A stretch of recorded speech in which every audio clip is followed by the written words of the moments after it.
Thanks to our sponsors Renault. The Renault Capture, the versatile compact family SUV. You're still the one I run to, the one that I belong to. You're still the one I want for life.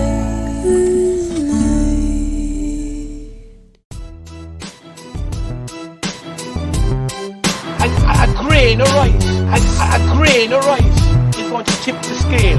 Just remember that, lad. There's a small bit of a needle there. Now, come on, Mayo, you've got to get Andy Moran into the game. Our mission was to show that we're no longer the whipping boys of Munster. Hello everybody, how are you all doing? You're welcome along to Bank Holiday Monday, June morning. Here with the Irish Examiner in association with our great pals in Renault. Morning after Leinster Hurling final weekend, Joe McDonagh weekend, and the Munster Hurling final weekend. And we have quite the range of guests this morning. We have from the Marble City, Mr. Brian Hogan, looking very dapper and nice and relaxed this morning. Hoagie, how the hell are ya? Good, Dalo. Looking dapper, but not as dapper as my fellow colleague Mark Lander sitting across from us there. Hello, Marco. This is like something out of Miami Vice, Mark. What is the story? Pat Murray's apartment, I hear. Who let the cat out of the bag? Who let the dogs out? It's a small one. It's more than an apartment now, Dalo. It's a nice little 4-bedroomed house with its own swimming pool. I must say, I'm indebted to him. We're spending 10 days. 10 days. Well, we haven't had a trip away in 8 years. So, luckily enough, it became available, and it nearly didn't happen. Now, I'd have to say, did you ever get an experience where you go to get your boarding passes the day before you fly out, and you can't find them and you can't get them, and then the money's gone out of your account? Then you ring the airline carrier to discover we can see that you tried to make a reservation, but they didn't get through. So now you have a wife and 3 kids and yourself saying, we've no seats on the plane tomorrow morning. But in typical Landers fashion, there's always a solution to the problem. Ring Nathan Wall. He's their man, right? So he's the airport security man and head man in the Cork airport. And he went through everything with me, and thankfully we were able to get the flights to follow. He made a few phone calls. You can see the reservation is there, but for some reason the boarding passes weren't set up. So I can tell you this much: there was a lot of pressure on last Wednesday at 5 o'clock. There was steam rising. There was, that swan, and you're on the lake, and the legs are flying underneath. I was like that, I can tell you now, because the thought of telling the 3 kids and the wife that I've no boarding passes, and we ain't flying out on Thursday morning. Not good, I can tell you. But we're here anyway. And you always pull it off, like. Well, listen, the game ain't over, as you know, with Tony Kelly with the sideline ball. It ain't over till the final whistle, Dalo. So the flight wasn't going till 11 o'clock. I still had about 20 hours to get it sorted. So I got there in the end, I suppose, is the message. And thank you. Where are you? Would you like to enlighten us? Where are you? Where has Pat Murray the apartment? Murray, you never told me you had an apartment. I worked with you as well, like. Why Pat Murray? We're in former great Shannon and Munster fullback, for anyone that doesn't know. The greatest rugby player I ever saw that was uncapped for Ireland. When he keeps slagging me about being taken off in the All-Ireland final, I keep slagging him about him never getting a cap for Ireland. And his buddies now, and fairness, there's a good few lads there will be close to him, all rugby lads, and they'd always be slagging him, but they'd always be saying he was the best fullback at the time, never to get capped. So, yeah, we're in Playa Blanca, and it's 35 degrees, blue skies. The kids have headed to the water, the slides today for 3 or 4 hours to try and give me a break to have a chat with you. So it's absolutely beautiful, I must say now. So. Well, we'd like to thank you very much for taking time away. I'd say you wouldn't be the greatest man in the water slide somehow anyway, Do you know when you can see this big mirage coming round through the hole, and the thing is starting to shake from side to side, and there's water leaking from everywhere? That's me and the water slide. And the big splash when you come down at the end. Jeez, there's some image on a bank holiday Monday morning, and TJ feeling a bit shook there after Limerick ripped 2-4 in a row in Munster. Like you coming down the kamikaze slide. Oh, Jesus. TJ, how the hell are you? You wouldn't be able for the water park today, TJ? No, Dalo. Good morning from Playa de Garis Balan. We were there last week. It's lovely as well. Like, It's lovely. Points back. I'm under pressure this morning. Yeah, great day and great night last night. I ended up in at an 81st, Dalo, believe it or not. Two well-known Limerick businessmen. One had his 40th and one had his 40th from last year. The great Conor Fitzgerald and his brother Richie. There was a bit of a party on last night. Woodland. So, in the Woodlands, yeah. And you know what? There was a lot of good people there and great crack, and it turned into a late one. And usual Conor Fitz fashion, we were really well looked after. So under the cosh this morning, no Dalo, but a fantastic day and a great night. And I'm here to chat about it with you guys this morning. So let's see how we get on. TJ, I was reminiscing with one of your buddies on Saturday night in O'Connell's in Playa Blanca, or Porto del Carmen, sorry, in O'Connell's, and thanks very much to Tom Staples and his partner Mary, who made us feel very welcome. But I met the great Damien Rail, the Rada, as your buddy, and we were reminiscing the story you told about John Milan and McDonagh, but he told a great story about McDonagh as well, you know. So he was telling us about a league match that G played against Cork, and Rada was marking Ben O'Connor. And after about 15 minutes, there was 3 or 4 balls gone into Ben, and he was after beating them out to every one of them. And McDonagh rolls over. Rada, lower the blades, lad. He's telling the right man too. Yeah, I actually got a text off Demo. He must be still out there and still reminiscing and unwinding after a great Munster final, because I got a text off him, Raylor, I don't know, or Demo. I should say I did. You were dead right about Clare. Savage team, game for the edges. Limerick, Clare, meet again. I'll go through it again, Demo. Later on. But lads, yeah, you have some lifestyles. I got stuck in the traffic in Thurles, got back to Tullycrine, having got a quick cup of coffee in Board Hill, and got back here, and my current wife Eilish had done 10.5 hours straight in the bar with the help of Faye Collins. Fair play to Faye. He did play the Stormer, and so myself and Miss Orla Daly took over then at 10. And we got the clean up done about 2:30, I suppose. So You saw it home, yeah. Very good. Yeah, so clean and healthy this morning, even though I would have slept for another 4 or 5 hours. But anyway, we'll see what Monday will bring. We had great hopes of having the great Kieran McDermott here today with the banner roar and the guitar out the back, and it was looking likely for a while, but it didn't come through. Sure, but we might have it later on the year. Who knows? Maybe as the song goes. But Mark, you have every excuse to go to the pub now these weekends when you're over there because it's hurling on. Of course, you can't miss it, like. Well, it's super to be able to get the matches when you're away from home. Fair play to Mort. He had RTE, and I stayed at home to watch it on the television yesterday, and I went out to watch the Leinster final on Saturday evening. So it's great because you have all the channels here. Pat Murray must have done very well out of the permanent TSB, did he? But sure, I'm telling you, Dale, if we just hung in there for another couple of years, like, do you know what I mean? You'd have done it, like, you know. But anyway, all my colleagues in that department have either fillies in fall to the Derby winner, or they have apartments in the Playa Blanca, and there's me slaving behind the bar last night. Hoagie, didn't easy, like, is it? Is it? My heart goes out to you, Dalo. There, you're having a tough boy. Clean and bars at half. Send me down some of that whiskey or sell it, will you? Send me down some of that whiskey or sell it. Son in his arse in Lanzarote or wherever he is. yeah. Well, that's kind of the area right now. With a big win over the weekend. Now the Derby winner, Desert. I don't know if Desert King was his name, for Michael Stout, hosed up in the Derby, and he's by Nathaniel. And lucky enough, the man from Killa has 2 foals by Nathaniel. So there was a bit of thinking went into that, Dalo, of a cold foal by Nathaniel out of a half sister, the Classical Dream. Willie Mullins, are you listening? And I also have a full sister, the Burning Victory by Nathaniel. Willie Mullins, are you also listening? Because both of them, former winners in Cheltenham, and really, really looking forward to the sales this November. So if you're doing nothing, I know Hoagie, there's no point in asking Hoagie to come because there's no way you can get a Kilkenny fella to part with money, right? Or maybe it's just Hoagie won't part with it. But I don't think you will come along for the sprint. We'll have a bit of crack. We'll press a bit of flesh with all the old National Hunt lads up there. And we're really looking forward to the sales this year. So I rode on the Desert King coming down the home straight and saw that.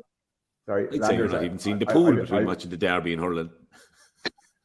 I miss what you were saying there, Landers. I was just in shock there. I see TJ yawning while you're discussing horses. I said, the poor man, he must be shook if that's the case. I'm under pressure. He's under pressure, the poor man. Marco, if you fell into a slurry pit, you'd come up smelling the roses by then. We'll start, lads. We'll start. We'll go to the Leinster final. I enjoyed it. We had a big crowd here. I'll get them in a while with Ballygiblin and with 4 Mile Water and with Gary Power Stag from Clarecastle and we'd mad evening Saturday evening here. So I just went up home at 5 to 7. I missed the analysis and I came straight back down. I suppose that's maybe 20 past 8. And I even missed all the tour about handshakes and everything like that. I hadn't time to be, but I saw the match. I saw all the match and I enjoyed it. I didn't know what was to come the following day, obviously, but I enjoyed it. I thought it was a tactical battle. I tipped Galway, but I also said I wouldn't be any bit surprised and I would not trust Galway, and that is kind of how it panned out. I mean, these guys should be having serious long looks at themselves. No, I don't want to be blaming management, just because I know you'll be close to Henry. I'd be friends enough with him as well from our time with RT, but I just thought that they had an overemphasis in trying to take on Kilkenny at their own game, kind of in the physical stakes, and they were lucky to finish the match probably with 15, I think, and Kilkenny loved that. I thought it was played on Kilkenny's terms. Galway got 3/4 goal chances, maybe 2 and maybe a half chance. Didn't take them, and then there was only one winner for me, and they have to have a long look at themselves before they'll probably face into Cork. If Cork come out of Belfast now, mind you, we'll have to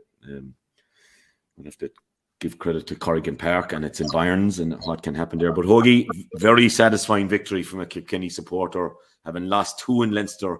You couldn't contemplate being still in the All-Ireland, having lost 3, I'd say. No, it would have made a bit of a farce of it, I think, if we had lost the 3 matches and then we're faced into a quarter-final, to be fair. Look, from a result perspective, fantastic. We've a nice lead in now to an All-Ireland semi-final. Plenty of time to, Brian has it down to a T, 4 weeks, get the lads right. So will you play around the club? Historically, yeah, we would have, but I doubt it. Not now. I doubt it now. But from a match, I know we slightly differ in terms of our opinion. I thought it was a poor match. I suppose a couple of reasons. It was sloppy in stages. From a Kilkenny perspective, it was sloppy. We've spoken about before what they're trying to do. They're trying to, play the ball around the half-back line. They've got Richie Reid and Paddy there who are looking to kind of spray the ball into the inside forward line. They did it in patches, but there were stages where we overdid it, and the ball wasn't going to hand on a couple of occasions. I watched it back again last night. The ball was going to ground, and they were getting but the thing was they were getting a second chance to get it into their hands because there was no pressure, or very little pressure from the Galway lads at times. But saying that, Kilkenny did what Kilkenny had to do. We ground down Galway. Whatever Galway came at us with, we dealt with. We ground them down. We weren't going to be beaten for work rate or for efforts. We brought what Kilkenny always bring. And Galway seems to just run out of ideas. With 15, 20 minutes to go, it looked inevitable, really. Kilkenny were 4 or 5 points up. We're never going to really relinquish it, the lead.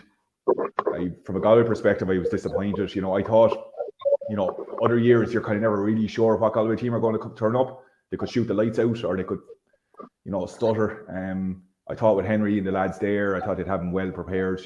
Coming off the back of the match in Salt Hill, I thought to be, a nice bit of an edge to it, but it didn't materialise. Even from a puck outs, Kilkenny set up fairly traditionally as they do with the 3 guys inside. Closing the space to prevent any kind of short options to the half back line. And Galway went long quite a lot.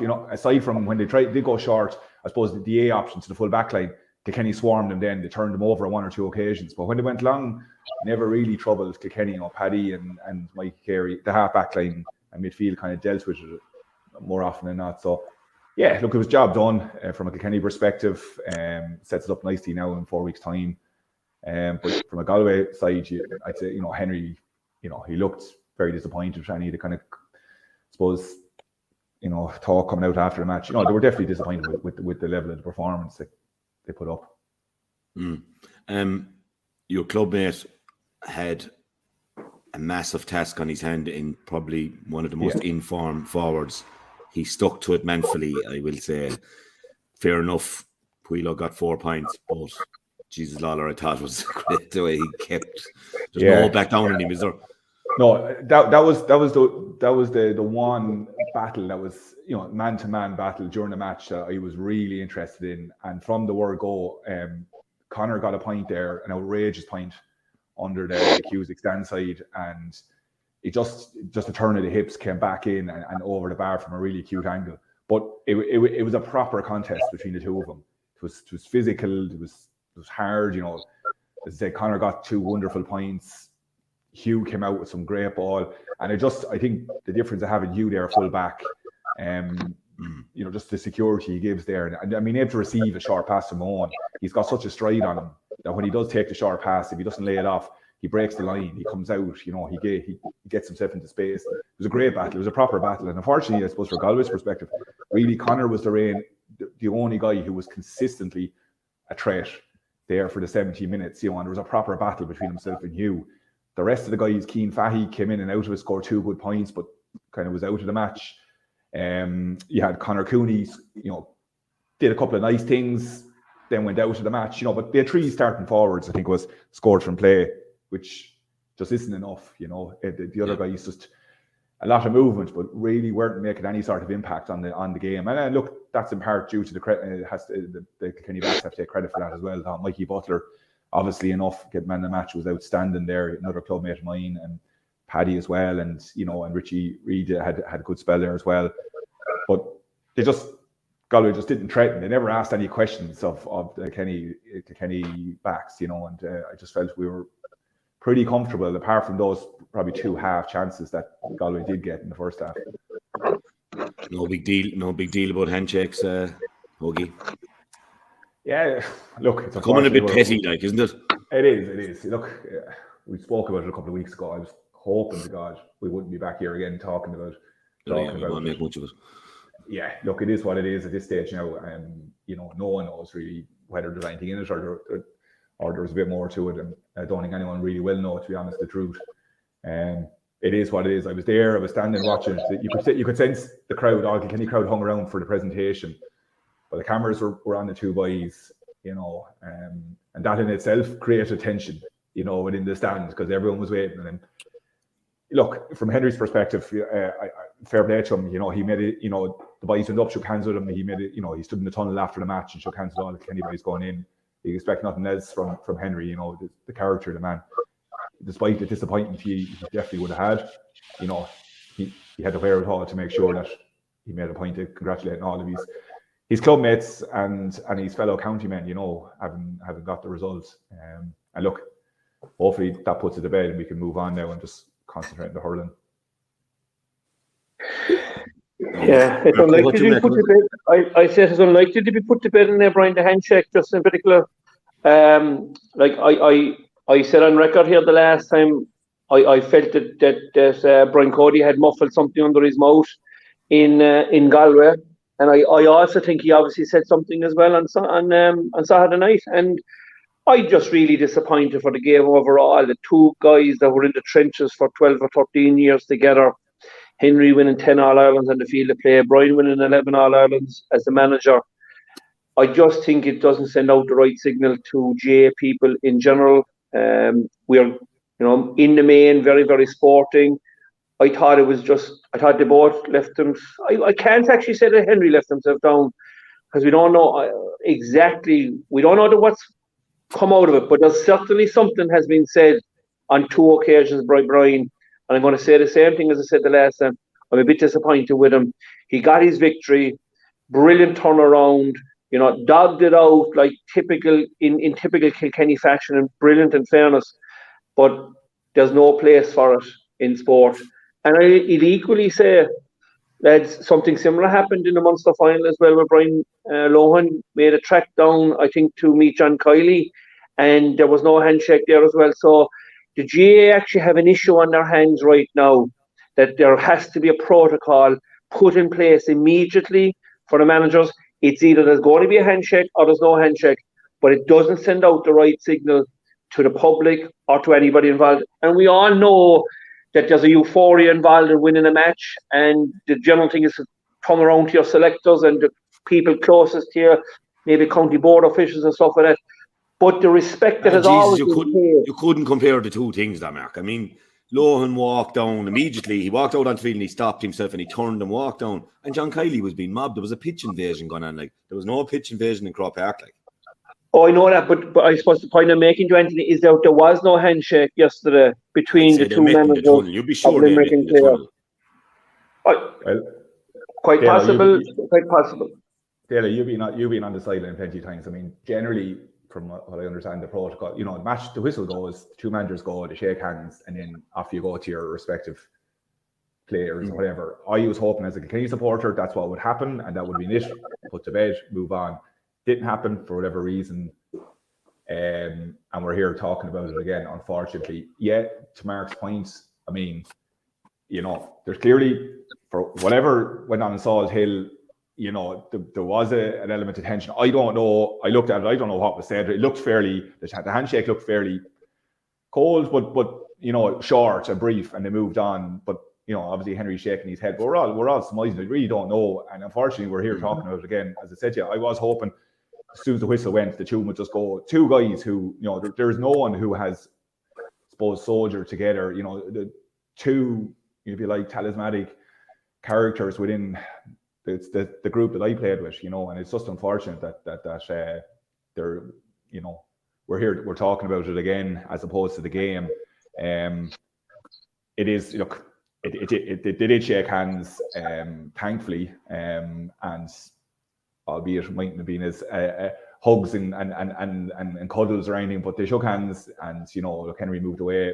I don't know what the shake the head was about, Mark. I mean, only Henry knows that, and Brian, whether there was anything said or whether it was just Henry something else going on his mind. I don't know, but look, it was yeah. Look, but I would say, Brian, the fact that Henry backed away from the handshake, right, without turning his back on him, he kept staring at him, shaking his head, which to me, something was definitely said, Brian, and I just think it's very disappointing. You're right, Anthony, that there were two different circumstances between the Leinster final and the Munster final, but I'm just saying the handshakes didn't take place yesterday, and Brian Lohan, you could see on television, he's seen walking down, and he made up his mind conscious, well, shag that, I'm going no further, and he turned around. And I said, that's all I'm saying is I think that something has to become official, that it's like the league matches, they just go to each other, the managers go to each other after a league match. Yeah. Championship matches have become slightly different, I would suggest. It happened to me and Ennis in 12. I brought down the Dubs and we were 4 points up and cleared 14 men, and one TK introduced himself to the Irish nation as a senior player, belted home a penalty and clipped 2 from play, and Clare got a dramatic late win. And it was Davey and myself, and I just walked down to him, and in fairness to him, he did make a run and jump at the final whistle, which any of us would have with excitement and a dramatic game, and then he got mobbed by people and I stood there and I didn't walk away. I just said I'd stay there because it was an Ennis and I felt the whole thing weighing on me. Yeah. And I waited, and then he came over and showed me the big embrace and all that. And I didn't think it was his fault in any way. He just jumped up in there, and then 7 or 8 officials, subs, everyone jumped on him, and he should know where he was. So look, I thought there was a bit of that in the Limerick Clare thing. The other thing was different. There was nobody, only subs and a few officials on the field, and just this 10-minute standoff. But look, I don't still think there's any big deal. Look at Mark. It's a bit like your own story with the soccer. Look at Keano and Fergie. All they won together. The on-field deputy, the great master. It isn't great to this day. Let's hope this is sorted out before it goes to those extents. Yeah. I don't see there be any coming back from this day. Look, It happens in sport. It happens in business. Two people get entrenched, and it's very, very difficult to unravel that. I'd say give time, and I don't know. It doesn't usually fester in GAA. I will say. It's like we had a situation where declare Wexford managers wouldn't shake hands last 2 championships, like so. Then there wasn't as much made out of it. So look, people get on, people don't get on. I don't know. Look, stuff happens.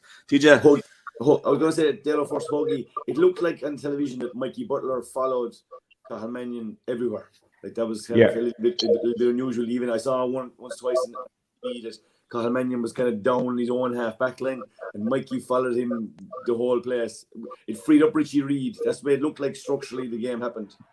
Yeah, 100%. If you look at just after the throw in, I think the ball breaks into the Galway half back line, and then Mikey Butler standing beside Cathal Mannion, 60 yards from where you'd expect him to be. Yeah, he was detailed to pick up Cathal Mannion, and he followed him for the majority of the match. In the second half, they brought Conor Brown on, and Mikey started back into the kind of into the full back line. But you're right, he was detailed to pick up Cathal Mannion. Cathal had been obviously has been very influential for Galway, and is one of those guys that does make the ball move for Galway, and has that vision to be able to pick guys out. Mikey completely shut him down.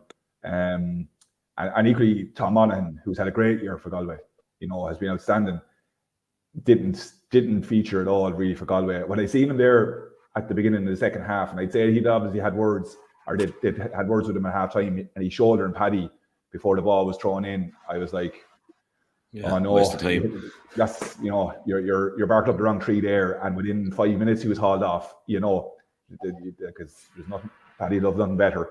But that's what I was saying, Hoagie. I thought they were too caught up in that stuff. Like but silly stuff. Like obviously the stamp from Cian Fahey, and there was other few cases like Conor Cooney going in and grabbing lads and like nonsense. Like where you wanted them to put their stamp in the game was Cian Fahey got a point. He caught the ball, shrugged the Kilkenny lad out of his way, came back inside off the Hogan stand side and took it over the bar. And you're kind of saying, well, that's the statement. Like that's the kind of score that'll make an impact. Conor Cooney caught a ball and went straight through the Kilkenny defence. But it didn't do that enough. They were more interested in when Kilkenny were going for the ball, they were going aggressive, they were going hard, but they were driving through the ball, getting the ball. It just felt like the Galway lads were more interested in kind of at times squaring up and shoving lads and this kind of thing. And yeah, they kind of got distracted a bit there. I'd agree with you in that respect. But from a tactical point of view, there wasn't a huge amount of nuance. Apart from the likes of Mikey picking up Cathal Mannion, I was looking at even the puck outs. I was expecting more from Galway in terms of stretching Kilkenny and causing them a few issues, but they put an awful lot of ball along, which suited Kilkenny. And from Kilkenny's perspective, okay, Adrian Mullen obviously was detailed as an option to try and get out. Owen caught him a couple of times with some good puck outs, but to a large part it was as we were. It was either ping it short and work it out from the back and get the ball into Richie Reid or Paddy's hands and then deliver it long from there, or go direct if you can get the right matchups in the half forward line. And obviously the two TJ catches in the second half were worldly. The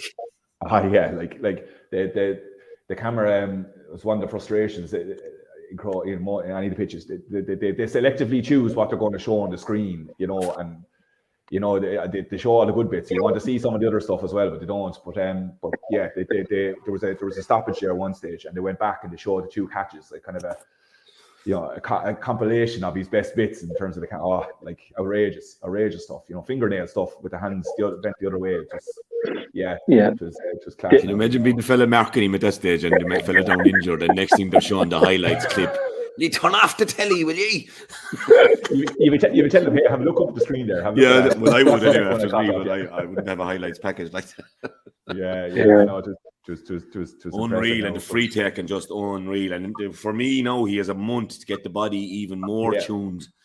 So beware, I'd say the rest of the country. Hoagie, just looking in on the television.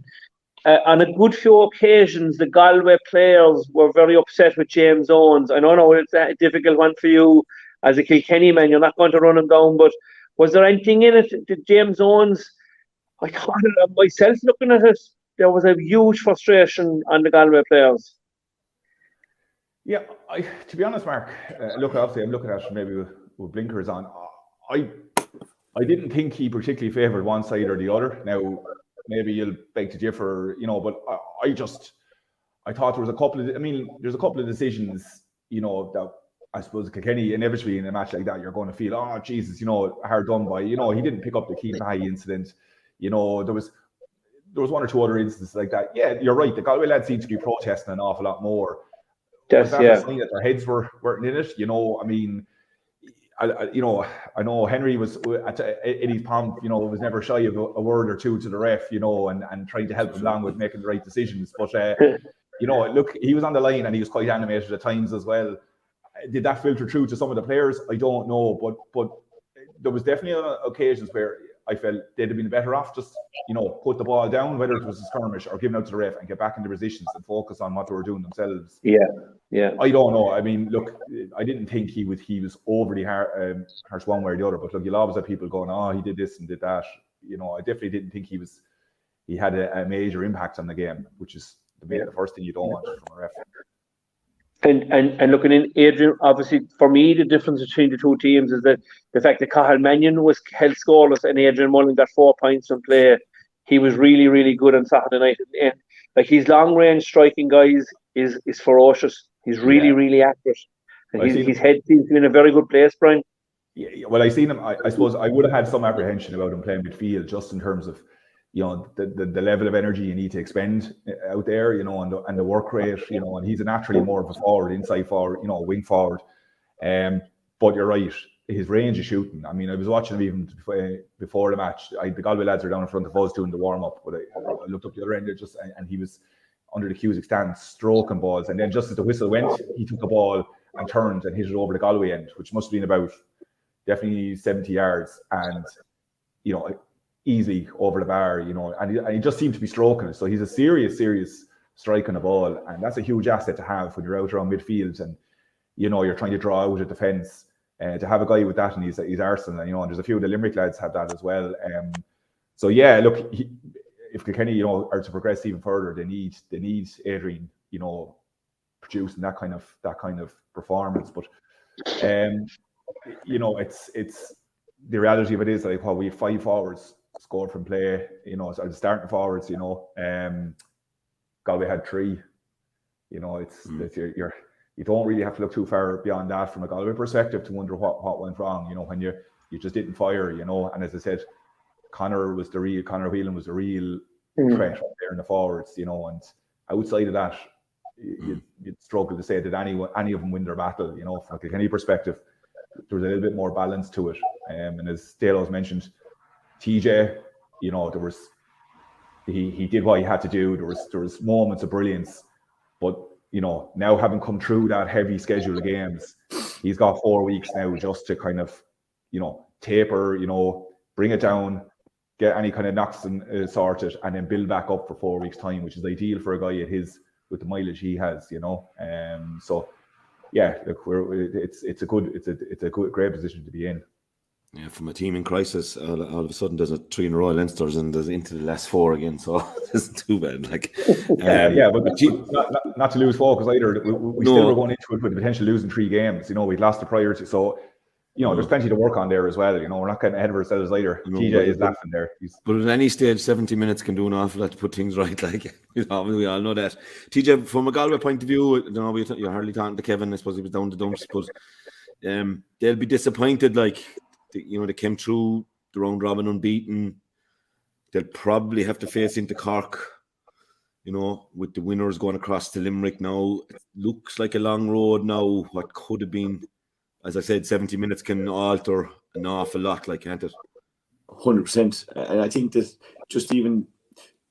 just to be able to have a bit of silverware at the end of the year to win a Leinster Championship would have been beautiful for Galway at this stage. I was laughing at the whole idea of what you said there about Kilkenny being in crisis and kind of everyone saying they're struggling and they just won 3 Leinsters in a row. So that's the piece that you'd be kind of smiling at. But for Galway, I just think that for whatever reason they were indebted. And I know I read Henry's comments after the game and he felt that like a lot of the time they're probably giving away frees when they like. You know yourself when you're on the ball, you're not giving away those frees, and their hands were in. And I don't know. You said there at the start of the program that it was playing in Kilkenny's terms. I think that was probably the best statement of them all in terms of like they got a couple of matchups right. They shut down Cathal-Mannion, and then basically outside of Conor Whelan, the rest of the positions Galway seemed to really struggle. Dahi Brook for a while was very good at full back, and they shut down on Cody. But other than that, you'd have to say that Kilkenny were on top in the key positions around the field. But yeah, and a tough road, I will agree. It looks like now, depending on how the Rebels get on the weekend, it could be Galway, Cork, and going down the side of the Limerick side of the draw. So it just makes the road that much more difficult. Whereas Kilkenny can sit pretty now in 4 weeks. I'm sure Cody will be loving it, like, and just get training back up. And to go back to Kilkenny in a second, we'll talk to Brian about Padraig Walsh not starting was probably a surprise for me, given the season he's had in the half-forward line. But other than that, Kilkenny panel seems to be getting stronger, getting players back, and yeah, just good. Where did Galway go now is probably a big question. They didn't get much ball to their inside forwards. Like Whelan won a couple of balls, but Brian Buchanan wasn't on the ball much in the second half, and they needed to get more in there, and they needed to try and get a goal or two. And they probably had what you said there, maybe 2 or 3. They weren't gilt-edged chances, no, but they were half chances, and it looked like they felt that they needed one of them. In the first half there, when Buchanan tried to square one to Whelan, looked like a decent chance, but. Yeah, no, they'll be very disappointed. I thought and felt that they were heading in the right direction, and this would have been a lovely kind of next rung in the ladder to pick up a Leinster Championship and be sitting waiting for a team. But yeah, tough now, and 2-week turnaround is tough as well. Before we forget it, the Hawkeye. Did we hear anything official as to what happened there on that decision? No, and I asked in RT there yesterday. No, it just seemed it was just a technical breakdown in Croke Park. Actually, the Thurles one was nearly worse, like they're all waiting. And in an epic game, like we're all waiting for stoppage. I'd say the players might have been glad of it for the catch the wind. I'd say so. Jesus, we have to get it right from now on anyway, And I don't know where the quarterfinals will be played. There's a bit of talk yesterday around Thurles now. I'm not saying specifically who I heard it off, but that one quarterfinal may go to Thurles, or may go to Cork, excuse me. So. I don't think we have Hawkeye down there, Mark, with your shiny new stadium, do we? I think it's only a matter of time, Dalo, before Hawkeye will have to be installed in all the major stadiums because there's too much at stake. And we saw that with the Limerick under 21s or the under 20s there, to the point that the more people that you talk about, the more people are convinced that the ball wasn't gone over the bar. But I did a bit of digging in that, and Hawkeye, I'm told, was used. And the administrator on the day said there's no need, the referee has made the right decision, and there's no need to replay it. So now I'm led to believe that might have been 40 seconds after the incident that occurred. So I don't understand. Is that gospel now? Is that a land or that could be another one of Trump's fake news stories, but it did know. I did have a discussion with a fella. I won't name the person who was in the box on the day, but I do know who it was. And he said, no, continue on. There's no need for the referee to assess it. But the ball was gone down the field and it was over 40 seconds, had been used up. The reality here is rugby can get this right within 5 or 6 seconds of the incident. I don't see any reason why the GAA can't get this right. And if it's a financial issue, lads, get on with it and get it right, because the players, the management, and the supporters deserve to have technology real live time. Live. We need to have that. Marco. What's that? It didn't What's work. that, Tegan? It didn't work. But sure, that's not good enough at all. I've never seen it happening in rugby, and I'm watching 15 years that the data was unavailable. Come on, that's harsh. I knew something that happened your mind watching rugby for 15 years. And listen, and come here to me, 30 or 40 seconds in Thurles to be waiting for a decision that should take about 10 seconds. It's unacceptable. So that might be leading you, TJ, down to saying we shouldn't be using VAR. The reality is, if we get this right, it'll make things so much easier for the flow of the game, and we'll get the decisions right, which is always what the players and the management and the supporters want. Coming away, the decision is correct. True.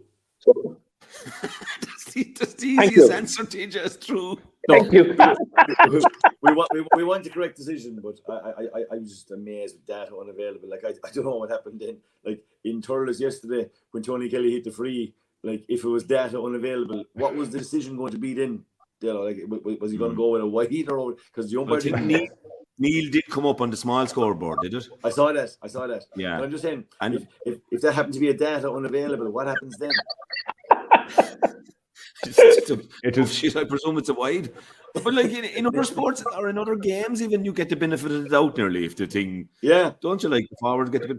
But I think the thing with that one was Tony didn't really complain that much, did he? No, that's all. Like Tony began Belugas like if that was over, and he thought it was over if it was gone to Hawkeye. So it was comical though. It was like who forgot to put the SIM card in. That unavailable. Everyone in the stand just started burst out laughing. It was like, you know, the match was if there was a point in it either way and it was the last minute, it'd been a different ball game altogether. But it was comical. Hogan to be like having a few points, a snaky few points of a Monday below on Declan Casey's and Labashida. No signal. we have a place like that in Kilkenny as well, out in Kells. There's a grand place after a few of the Kilkenny matches. No signal, couldn't be called. Gone. But then, after a while, she definitely knows where you are, like. We have one of them in Killer as well, Dalo, above a Mount Unit. Noah Long is running a pub there, and Stevens is there. It's a mighty day to be watching everything going on in Stevens is there, and there's no signal whatsoever. Jeez, that could be troublesome, Stevens Day, Marco, and tips floating around the place, like. We have all the homework could be done in advance, Dalo. Just outside the toilet on the second floor, there's a signal. There's 3 lads up there. Do you know one of these places? And if you walk out the front door in Longs as well, it's exactly the same. So if you need to ring a taxi, you need to go outside the door to ring the taxi. Casey's, you have to kind of go up a few steps to the toilet, right? Down Leba, it's a lovely spot. You have to go up a few steps.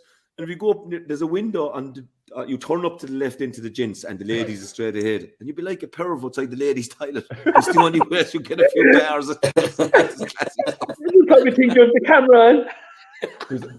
There's a pub. No. There's a pub in Kells. I used to go with Noah Hickey country. Used to go out after the All-Irelands for a few pints on the Wednesday and no signal. And the only place you can get it is if you go to the pub and stand in the middle of the road. If you hold your hand up outside on the road, you'll get the signal. So like at the end, there's enough if you've got a few pints in you. After a couple of hours, you're out on the road there. You can imagine fellas driving by the Wednesday after 4 in a row, like there's Hoagie outside in the middle of the main road in Kells with the phone up in the air. If that was happening, it wouldn't be too bad. Lads, like he goes into a pub in the city, then he says, lads, they're gone very bad.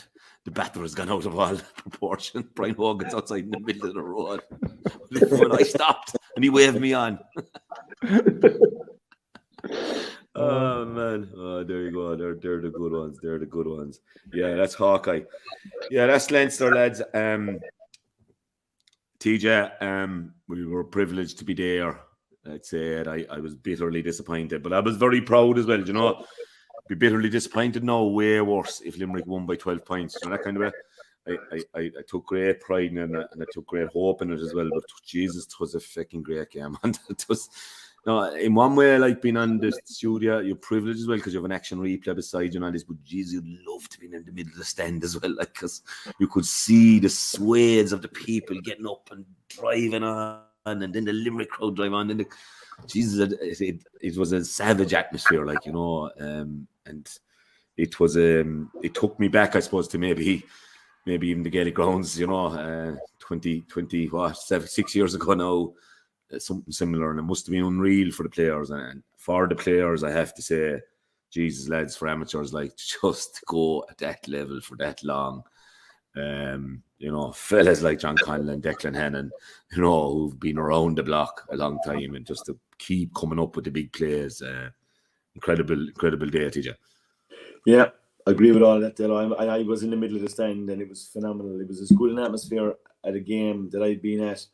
I would say ever. It was fantastic. Fans roaring their heads off, roaring at the referee, looking for the decision to go your way, and just general banter was really, really good. But just a classic. And I would say for the provincials, the talk that's going on about trying to get rid of him, I'd say yesterday probably has bought maybe another 10 to 15 years that the Munster Championship will have to survive, because you can't just get rid of that. Like full house in Thurles, players, everybody giving their all, and what a game! Like, the story of the game was it was very, very tight. It was a draw at half time, 14 points to 111. My notes, it was a draw in 50 minutes, 114 to 17. It was a draw in 60 minutes, 117 to 20. It was a draw in 70 minutes, 120 to 23. And obviously after the few minutes, it finished 121 to 24. So very, very little in it. Some phenomenal performances, unbelievable hits and tackles. I felt the referee added to the occasion, even though I'm sure he would have had fans on both sides roaring and screaming at him Both sides, about a particular incident here and there. But he let it flow as much as he could, and it definitely added to the spectacle. And it was one of those ones where you knew you had a heart, because it was pounding, and I said it was very hard to call. And I suppose, look, even the dying moments, the two captains, phenomenal. What a score from Declan Hannon! Like, just you think that's done it, like from 100 yards nearly, to go and put that ball over the bar, brilliant, lifts the roof. And then what can you say about TK again? Like to cut that ball over the bar, like he's closer to the 13-meter line than he is to 21. And I said, maybe, I don't know, it looked like he was going to try and play one short and maybe try and engineer a free, but I'm not sure whether he wanted it or whether the boys didn't want the ball, because it was a must score one. But to nail that, it was incredible. But phenomenal performances, and Limerick just be delighted. Like, it's great to do the 4 in a row.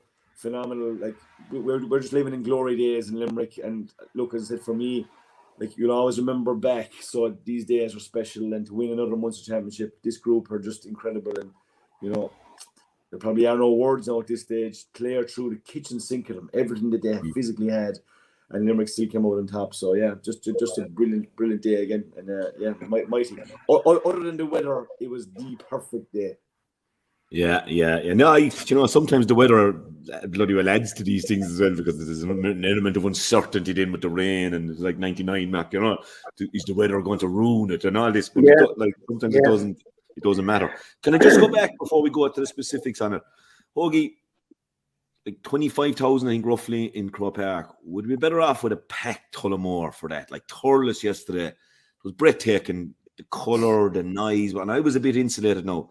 But I brought the two girls and a buddy of Aoife's, Jamie, and they said they were sending me Snapchats from Ryan's pub, I think, in Thurles, and it was just rocking. Like, it was rocking. Munster final around 1:30, 2 o'clock. Now, I was up in the box and watching the Camogie match, and there was Ulster football on behind us, God love us.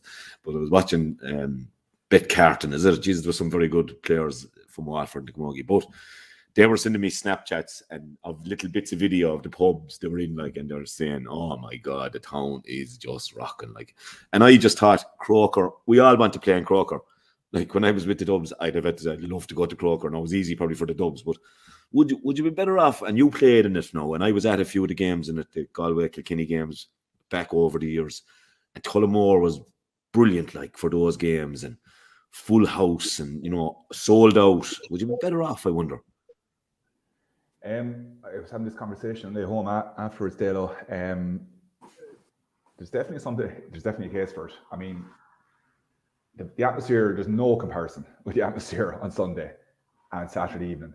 I mean, the match on Saturday evening, there was whatever it was, 25, 30,000. You know yourself, Croke Park. Yeah. That's lost. We were all we were waiting for the match to ignite, to get the crowd into it. It just didn't happen. It was, I mean, interesting enough, when the whistle went and the lads got the cup, they went up to the hill, and there was a couple of thousand Kilkenny lads on the hill. I didn't even realise the hill open, but there was a bit of an atmosphere, and they came rushing down to the barrier, and there was, it was great to see, because sometimes over the years the Leinster finalists kind of collect the cup and off you go, whereas there were wild lads up there in the hill, and there was a bit, we were looking over, and there was a bit of crack, and I had the young lad with me, and he was like, you could see the eyes popping out. I said, would you rather be over there? And he was like, gee, but like, look, Munster final has always been an occasion. It's always been, like, even as a neutral, you go down to Thurles on the Sunday afternoon if you get a ticket and you take it in. The Leinster final hasn't really been that case over the years, apart from where you've got a genuine, Wexford Galway one. Yeah, exactly. You know, where there's been a novelty, you know, and that. So players want to play in front of big crowds, want to play in front of, atmospheric conditions, down in Wexford Park, up in Salt Hill, in Tullamore. Yeah, as you said, we played Galway up there. We played yourselves in Portlaoise. Proper championship atmospheres. How many would Tullamore take, lads? Any know off the top of your head? Don't know. Must be something similar to Innis, and we saw the atmosphere in Innis, lads, for the Clare Limerick match. Wouldn't that have been a fitting for a Leinster final? Yeah, the other side of it, well, Dale, is like Saturday night match. Yeah. 7 o'clock. Very difficult. I mean, I will probably come on to it. Like, the sad thing was, I was on the way in, I was there around 6:15, and I met all the Antrim development squads. I see this huge crowd of young lads coming up, all decked out in the Antrim gear, looking great, had been up all day in Dublin, playing the Dublin squads, obviously gone into the park to watch their own team beat Kerry. And I was talking to one of the coaches, and they were heading home. And I said, "Oh, you're not staying for the other match?" And they were like, "No, we can't, because the bus, they were on deadlines, but the buses had to have them back up in Antrim." Yeah. And I was like, Jesus Christ, like, what a waste. Surely to God, they could, Crow Park, development could put them up in Dublin for the night and organise another session to follow a bank holiday, whatever. But I just thought, there's a couple of hundred, young lads now heading off home, listening to men. Not watching TJ Reid. Not watching Conor Whelan. Exactly. You talk about promotion in the game, and these boys, and they're mad for it, and they're up all day. But I just thought it was a missed opportunity. But there's people leaving the stadium. You're trying to keep them in there to keep some sort of atmosphere, as well. But look, there's definitely something, whether it's from a promotional point of view, or what, to try and generate a bit more excitement. But yeah, like 30,000 is just not. It doesn't create an atmosphere like you had on Sunday down in Thurles, There was good atmosphere in the Irish bar, Mark. Fantastic. We had when we arrived into the bar, we had the Kilkenny crowd and we had the Galway crowd. And you know yourself now, when there was a score on one side or the other side, the stakes was being raised all day long. But I'd have to say, the Galway lads didn't really get the opportunity to drive on, because a bit like the game, they huffed and they puffed, and the goal that they so dearly needed to get, I'd say, to get themselves going, never actually came. And the fact that Kilkenny kept stifling, they just didn't get into it, I would suggest. But it was muted in advance that Galway were unhappy with the timing of the match on the Saturday, particularly, I suppose, with supporters getting home after the match. It would be 9 o'clock, I suppose, 9:30, before you'd be leaving out of Croke Park. It would be very late. So that's maybe something that has to be looked at. Would it make a difference if it was a 4 o'clock game? Or do you go with the Sunday for your Leinster final at 2 o'clock and your Munster final at 4 o'clock and reverse them then the following year? That might be something that would have to be looked at, because it was a disappointing crowd overall. And I wouldn't like to overshadow it now by the crowd that was at the Munster final. I suppose we're particularly lucky at the Munster because it was a brilliant atmosphere. But like, you'd have to go back and look at the numbers, I suppose, over the last decade in Leinster, see what days were they played, who was in them, and is it having an effect, the participants or the timing of the match? For me, and I know, I'm sure a couple of years ago, both finals were on the one day, and then you had people complaining, "Oh, I'd love to go to see both." But those people are in a minority, and ultimately, it's about promoting the game as best as you can.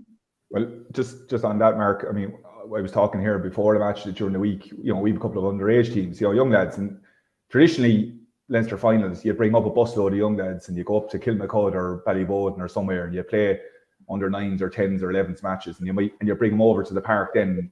Yeah. Or, but 7 o'clock on a Saturday evening, too late. A lot of, you can't bring a busload, a load of 8, 9 or 10-year-olds, you don't get back till God knows what hour. So you're missing a trick there as well, I think there's something they could do there, as well. So and then, Brian, the other reason they probably won't have it during, we say, maybe 5 o'clock start is because you've got Dublin traffic, because it's a shopping day in Dublin as well. So they're all the things that, and look, it's part and parcel, Mark, of the condensed season. Like, now that I know this has happened for a couple of years now, the Leinster and Munster and day after the other, but the condensed season is. Jesus, and people are giving out to me that I'm only pushing this condensed season or not to have this condensed season, push it back 3 weeks, everything, because we're working in the media. But jeez, I'd love to say I'm kind of delighted. We'll be finished work on the 17th of July. And we won't be back doing podcasts until we come to county semi-finals and stuff. Like, yeah, you could probably say the same, Dalo, but should the game yesterday have gone to a replay? It's a similar argument, isn't it? Like Munster Council probably missed up a big payday. I had no problem with next time. I would have had a problem this morning, TJ, if it was won on penalties. Even if Clare had won it, I'd have had a problem. Yeah. You know, and that's a bake of mine like that. But we shouldn't be going to penalties. Jeez, it's not the first day anyway. But I'd have been inclined to agree with you, Dalo, as well about the condensed season. I mean, in 2 weeks' time, you're only going to be talking about 4 counties. Yeah. You know, it's not even going to be July, and you have the whole country can play off their club championships. You know, you're down to the last 4. You know, and they'll be all done. Another 2 of them will be done in 2 weeks after that. You know, yeah, you need to. I think you need to promote the game as well, and the 2 marquee provincial finals. You know, we missed the trick. You know, you missed the trick there with the Leinster final. I mean, it was run off on a Saturday evening, meager crowd, very little atmosphere. I just think it's a pity. Yeah, I suppose it was 46,000 in Thurles. Like, I'm only going back now because it's off the top of my head. And the one Leinster final that Dublin managed to win, like, there was 37,000 in Croker that day on a Sunday against Galway, and I suppose the majority dubs. So that's not too far off 46, 37. So I mean, Croker is just massive. So obviously, any sort of half attendance in an 82,000 stadium is going to look a bit low. But where else were you going to play a possible 40,000 crowd? Only in Croker. But it was a great occasion that day. Sunday, was a great occasion. You could feel the crowd, you could feel the atmosphere. So, I suppose it is very much Kilkenny coming off maybe 2 defeats, Galway, and maybe do they travel to Croke Park. Our footballers are going well as well. Expense is an issue, I suppose, as well. Whereas I think Clare is on a fierce novelty this year with the way they're going, and Brian being our kind of always was our great leader, kind of in lots of ways since year. And then the boys man and Limerick, of course, always great support. Now on the absolute crest of a wave, never had it as good since the great Mick Mackey. And we even said that this morning. I think Mick could be happy enough with what he's watching at the moment from his graveside in Castleconnell, I presume, TJ, or looking down from wherever he's looking down. But great battles, TJ, around the field. None more so than the battle of the one Hurley, Conor Cleary and Aaron Gillan. 7 times I made it. They went to the ball coaching, and only one of them had a Hurley. I think it was 4-3. It's just unbelievable. And the last one, Aaron definitely just dropped the Hurley nice and cutely and put the hand out. And John Keenan, as you said, I thought he had a good game, TJ. Got a few things wrong both ways. I thought he had a good game. Missed a couple of little bits. They were highlighted last night. We'll see what comes out of them. I don't want to go no more than I'm going to go on the Galway lad. We never went down that line in the show, I suppose, but we'll see what happens. My big things, I hope Tony's okay, because he went off injured at the end. But what a battle, TJ, between the 2 boys on the edge of the square. It was 2 manly men, and Gillan maybe slightly got on top for a finish, but Cleary, a bit like Hugh Lawler, stuck manfully to the desk. Like, he did, and you were kind of nearly always drawn to it to kind of see the bit of holding that was going on, and just a phenomenal battle. And in fairness to Aaron, he came up trumps in the finish. Like, he finished up with 3 points in play. Maybe to score there in extra time. I mean, they just made the difference in the finish. But what a battle there. Trying to follow the movement around the middle third as well, Dalo, as to where fellas were playing and who was picking up Tony Kelly and the midfield, and it was just intriguing all the way. And then the physicality of it in terms of the hits that went in, and as such the crowd roaring added to the whole thing, and really good. I suppose from Clare's point of view, that midfield sector kind of had went well from early doors in terms of they seemed to be getting, Ryan Taylor on the ball, and David Fitzgerald seemed to be freeing up. Like, so obviously they had enough of the homework done, and they used the ball very, very smart. And like Limerick set up with the 3 big boys inside, and like with Aaron Gillan, Flanagan, and Kyle Hayes inside. Like, so like that would have been made life difficult for Clare in terms of like, let's say, the amount of ball coming in and dealing with the physicality of it. But I thought the Clare's full back line stood up very, very well. And for me, I was seriously impressed with Paul Flanagan. I thought he did an incredible game while he was on the pitch. The amount of ball he broke down.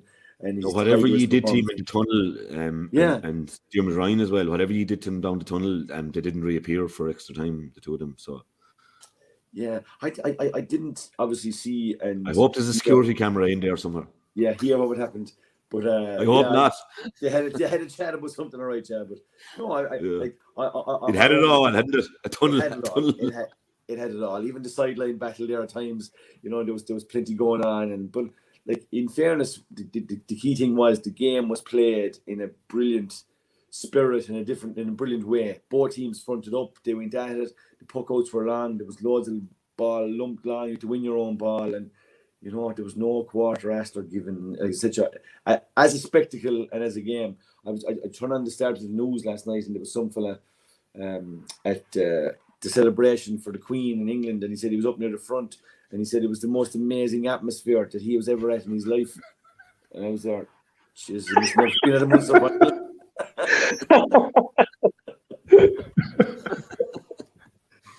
Oh yeah. I know you said the Clare full back line. I think Rory Hayes, he's a great player. He will be a great player. He is a great player. He's already a potential all-star.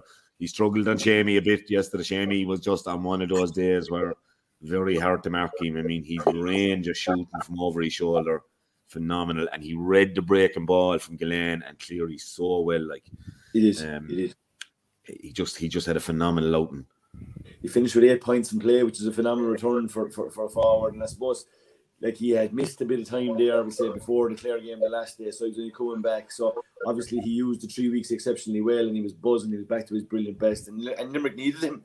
The way the game panned out. So yeah, he just happened to be in the right place a lot of the time, and he got some brilliant scores. Like 8 points from play is some return, and he was kind of one of the bright boys. No, I think TK finished with 7 points in play, which is fair return as well. And David Fitzgerald in the middle of the field scored 5 points in play. Like, so it'll just tell you. He's having some season, David Fitzgerald. He's having some season every day.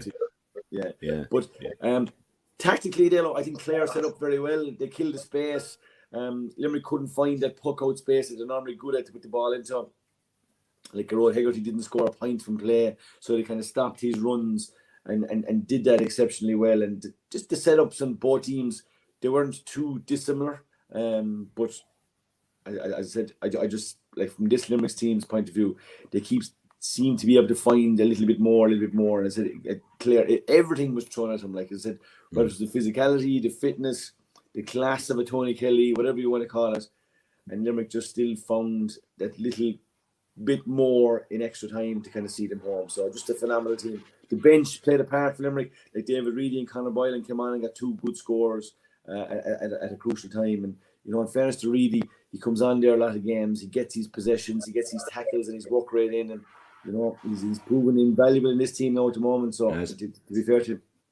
Yes, and I'd nearly be saying to myself, I said it to a couple of lads here when I came back, there was loads of supporters back and all, post-mortems, and I've said, you wouldn't think David Reedy get on the Clare subs, and every day he comes in and does it.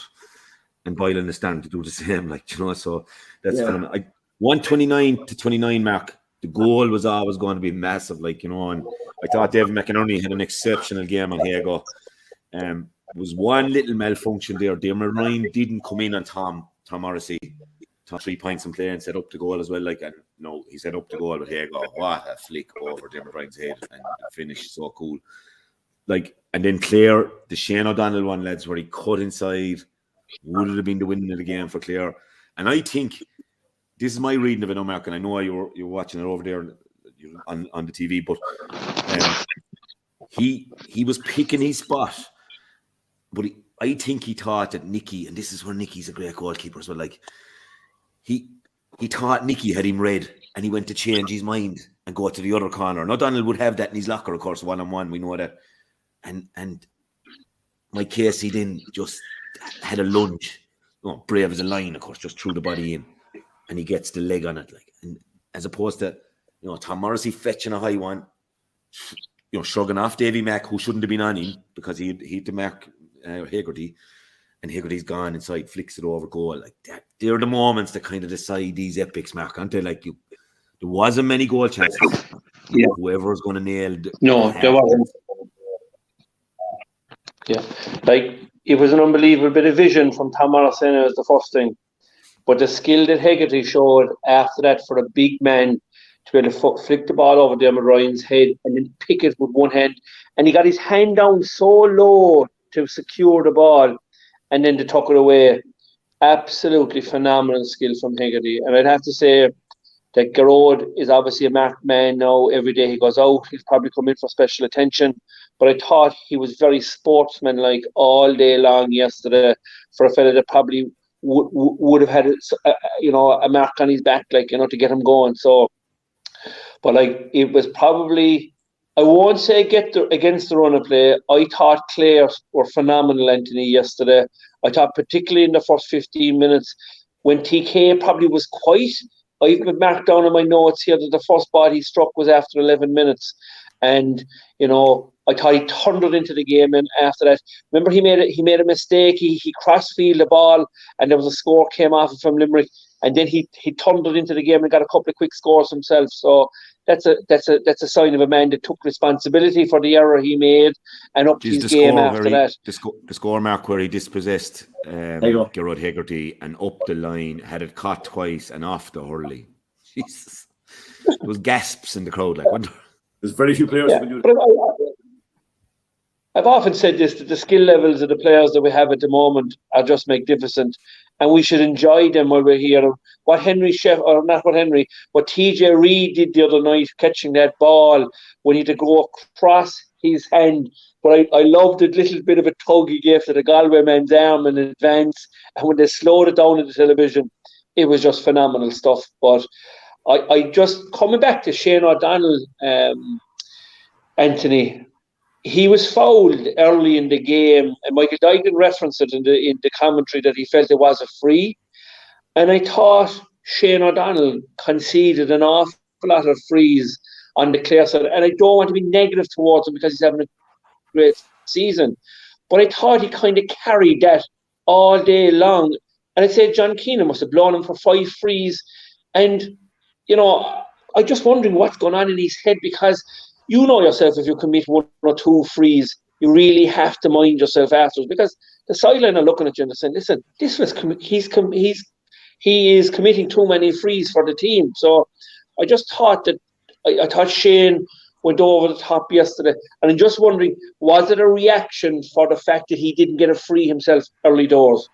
That was one thing that struck me. It was the one he controlled over his head, 1 touch into his hand, and went around Barry Nash. And actually, correct. I was watching it from behind. You know where the box is now. We're up where the Limerick terrace is. John Keenan pointed towards the Limerick goal. So I said, "You have your advantage anyway. Keep going." And then he was dispossessed. And what I'd say he went to John Keenan afterwards to protest. Maybe no, but he'd be a perfectionist. I'd say even missing the goal chance mark would play in Shane's head, because he. And I kind of half think that's what I'm half thinking. That I do think that decision so early in the game must have had an effect on him, because he conceded a huge amount of frees afterwards. And I'd say, but probably 4. I'd say 4 the outside. Which is a lot. In fairness to him, he still forced Barry Nash out over the line to get the line ball. They don't give up, do they? These guys, the great players, stay at it, don't they? Correct. I just thought, as a spectacle, as a neutral, I never moved from the couch all day long. It was really impulsive stuff. I like TJ would agree. I think John Keenan really added to the game. I thought he was outstanding. I thought, look, who would have said that Diarmuid Burns, I won't say the best, but probably the best long-range striker in the game, would miss 3 frees yesterday. It was, and they talk about the wind and the rain in golf and stuff like that, right? And the different clubs that you have, all these golfers are professionals. They get quietness everywhere. They're allowed to tee up their ball, and they're on millions of euros. And here we have Diarmuid Burns with 47,000 people roaring at him yesterday, and there's a little bit of rain, and it might have had an effect on his shooting yesterday, but. I just thought it was brilliant, and I thought the whole thing ran off really well.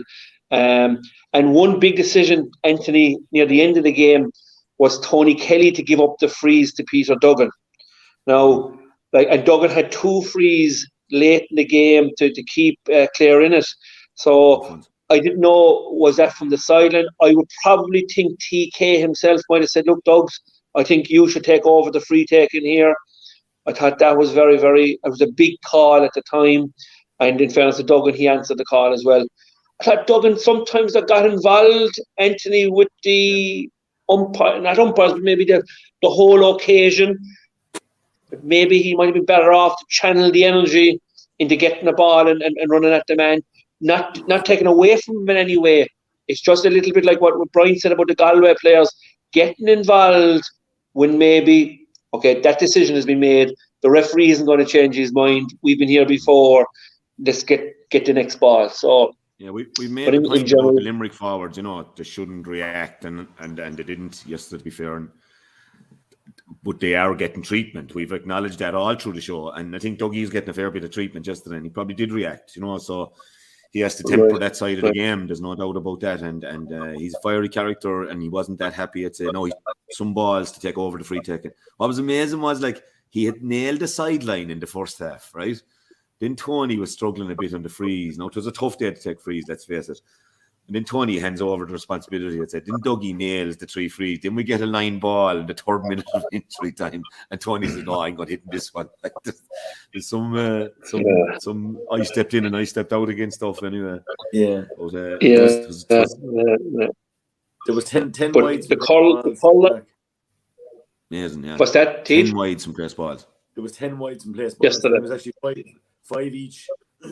There was a couple on both sides, like as you said, the one in the first half in TK and one in the second half in Angolan that you would have put your house on. But yeah, you said conditions and maybe both sides would look at some of the chances they had, probably especially in the second half of the game where they could have maybe closed out or maybe pushed on and whatever. But it was just very tight all the way through. And, you probably have to give credit to the backs too. There was a lot of pressure on them, like when they were shooting, like. Yeah. But like, wouldn't you have to say, sorry, Dalo, John Conlon gave a massive performance, and he took some belt early in the game. Now, the first play of the game, I don't know, it was a Gillan hit him.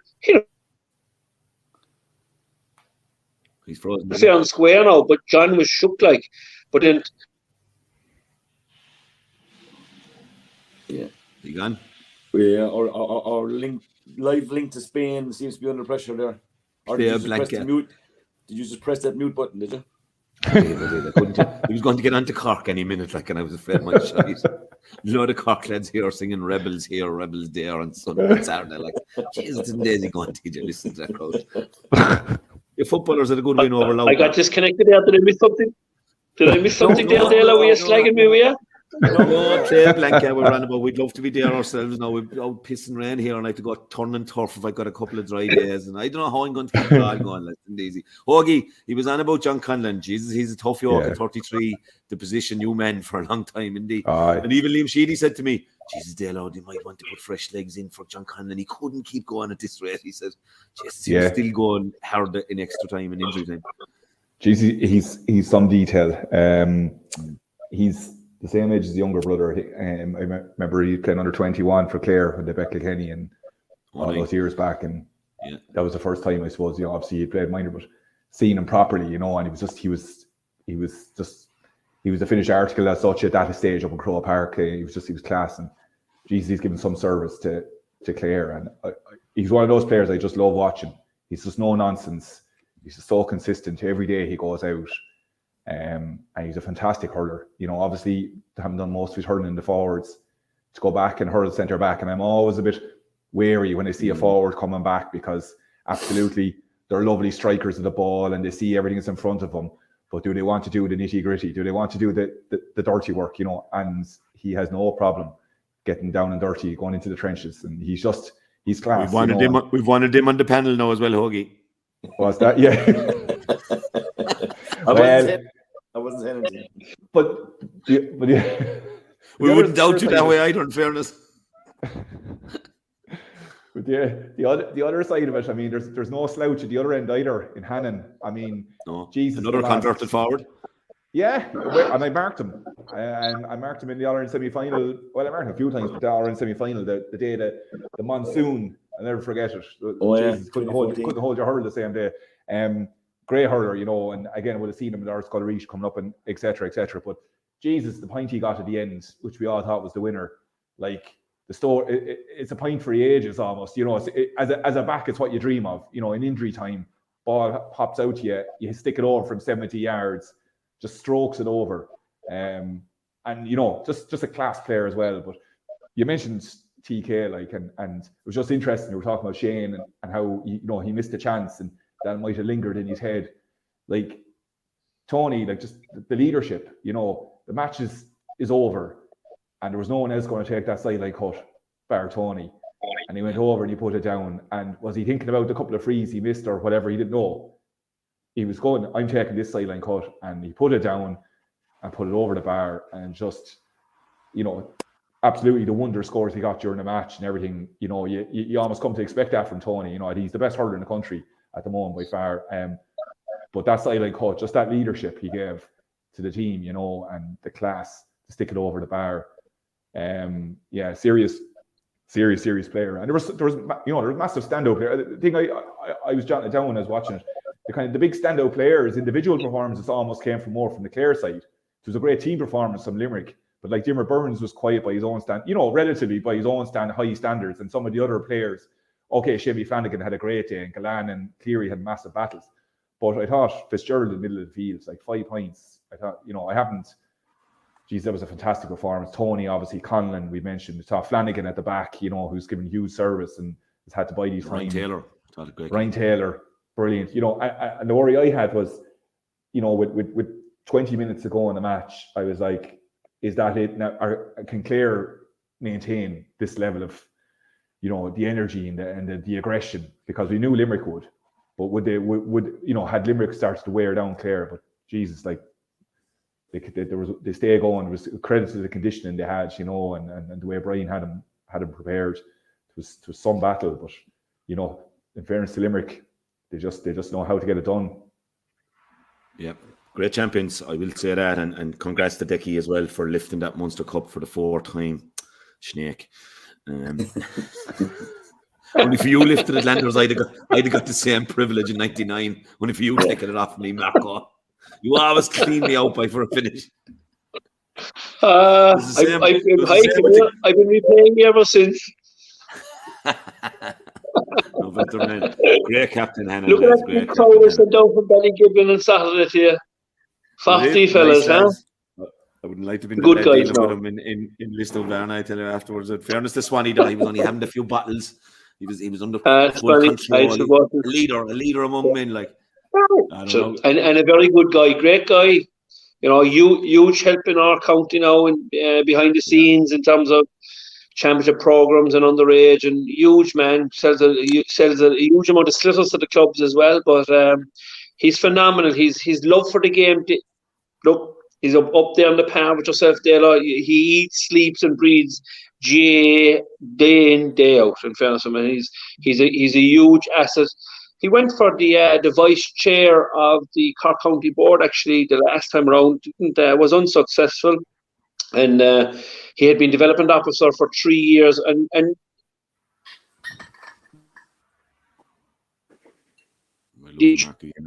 in Cork needs fellas like him who are that.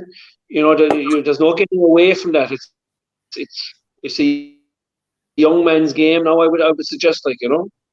Yeah, and I'd love to get a chance, if they were the only crew here, I'd love to get a chance to sit down and to have a good chat with him. But the boys on the stag from 4 Mile Water, Denier, and did a good few tip lads with him as well from around Clare, Clonmel, Davy Ryan, etc. And they were great crack. They were here since early now with their Hawaiian shirts on them, and great GM as well. And we had the bowl Jamie Barron, who would love to be involved, and but he's enjoying the little break, I'd say, as well. You know, inter-county players, when they come to terms with the defeats and out, do you know what?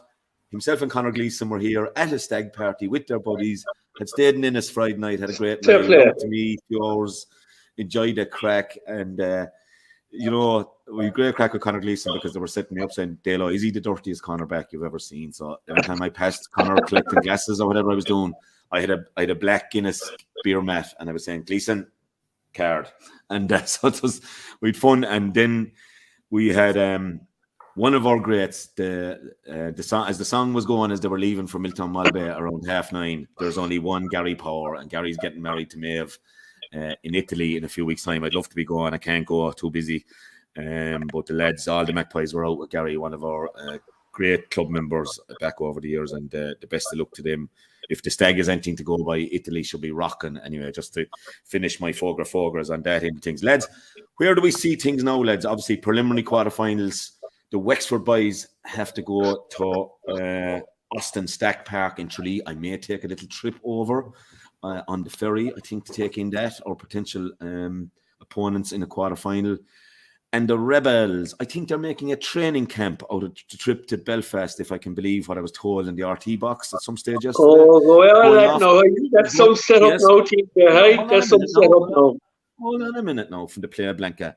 You're leaving it Friday, I think, around 12 midday. Everyone has to get off work, and you're having a training session in the Midlands somewhere, moving on up into the Greater Belfast area, playing the game, staying Saturday night again, and another training session Sunday morning, just to be 100% ready for the Galway boys a week later. So you are looking ahead, Mark, I'll give you that, and you're always full of confidence. Your footballers are in the last 12. You're not gone. Well, I hopefully know the connection goes here. I tell you now, that's some load of waffle there now, I can tell you this much. You're on with that, no? Hey, that's typical. That's typical. Yeah. I don't know who the Cork fella who is coaching that now, like, you know. But he was looking very football man, but he's very well informed. He'll know who he is now, like. Yeah. Was he well dressed yesterday? He caught you offside yesterday. No. I said you're some bio. I said you come in a pair of shorts and a t-shirt one day, and you have the tie on. He was dressed well. No, it wasn't done long. That's okay. He was as shocked as I was when he heard it. Yeah, well, I wouldn't believe that for a second. The match is on next weekend, like, isn't it? And you're trying to tell me that we'll be training on, when is it? Is it on Saturday or Sunday? Saturday. Is it on Saturday?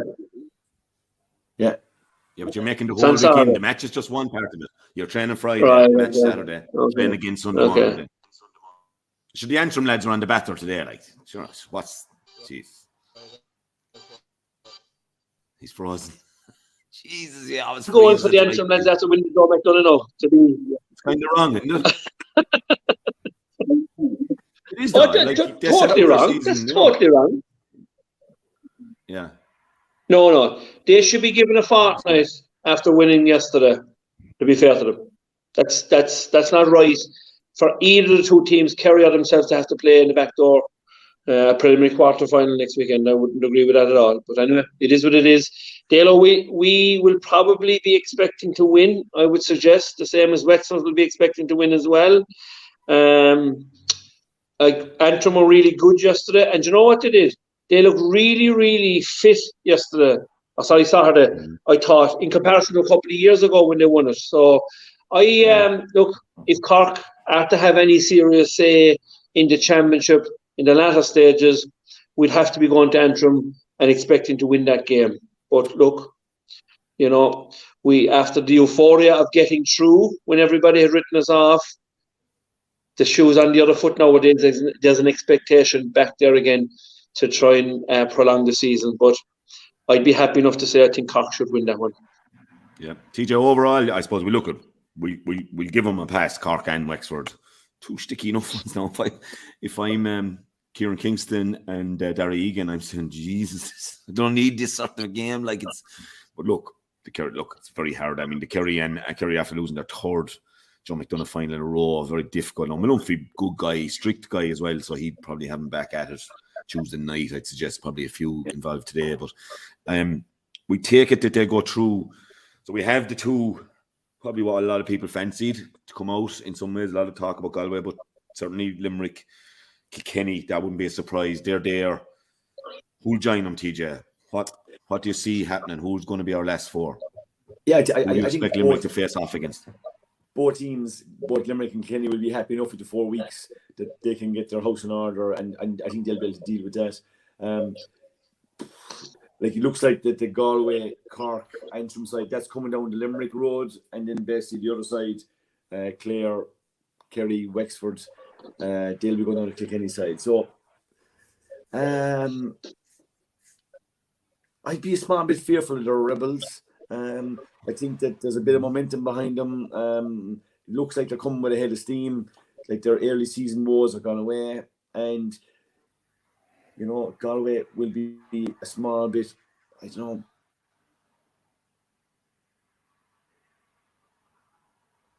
Gary Spillan's sound has gone. Limerick Say semi-final.